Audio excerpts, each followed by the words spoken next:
गाईस, मी पुन्हा एकदा नवीन ब्लॉगसोबत. तर लग्न संपलं, थोडाफार आराम केला, निघालो आम्ही विंजोऱ्याले. आरूचे बाबा आहेत ना, त्याच्या मामाचं घर आहे, ते त्याचे मामा राहतात. तर ती आम्ही गेलो थोडेसे दिवसासाठी. मग आम्ही निघालो घरून चालत चालत, कारण की थोडा बस स्टँड दूर आहे घरून, म्हणून मग फायनली मस्त असं बसमध्ये बसून गेलो विंजोऱ्याला जायसाठी. पण ते आहे की नाही, अर्ध्या लगूच होती, शिवनी लगूच होती बस एस टी. ते मग आम्हाला बिजू दादा घ्यायला आले, यायचे मामाचे पोरगा आहे मोठंवालं. मग आम्हाला ते घ्यायला आले. मग मस्त आम्ही असं गाडीत बसलो आणि असं व्हिडिओ काढत एकदम मजेशी येऊन गेलेलं. वर्षाच्या बाद आम्ही गेलो, किती 4-5 वर्ष झाले. मग आम्ही फायनली पोहोचून गेलो. तर तिथलचा असा गावाकडचा नजारा पाहिला की नाही, एकदम आनंदच होऊन गेलं.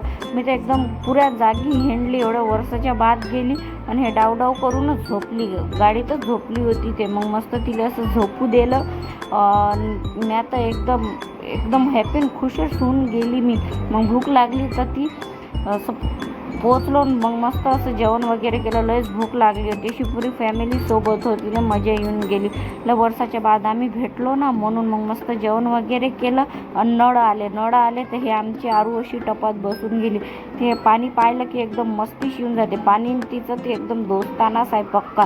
अर्ध्या घंटे लोक उठली नाही ती त्या टपातून. मग मी म्हटलं जाऊ दे, करू दे मस्त एन्जॉय. बाय, मग भेटू दुसऱ्या ब्लॉग.